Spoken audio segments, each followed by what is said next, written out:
At the start of every week, you'll want to try and pick out the same saw that you're going to use for every day. If you don't use the same saw all the time, then that can lead to other workers using your saw, possibly cutting the cord, not telling you about it, and if you go to use it and fail to do your inspection properly, and you plug it in, go to use a saw, it can lead to an electrical shock, which can lead to injury or even death. The first step to your inspection is you want to check the blade of the saw. Check that the blade is not missing any teeth.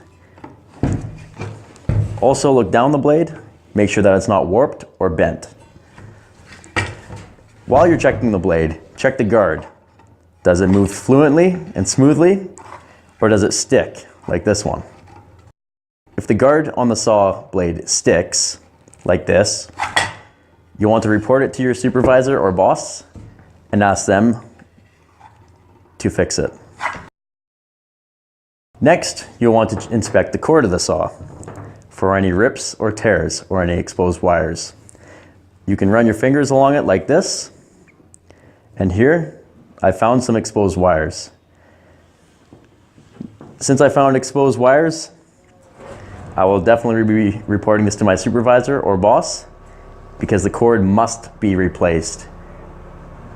If you find any tears in just the outer coating of the wire, but there are no wires exposed, you can use electrical tape around to help cover that up. The final part of the inspection is the plug. Are the prongs bent? Are they missing? If not, the saw will be good to use.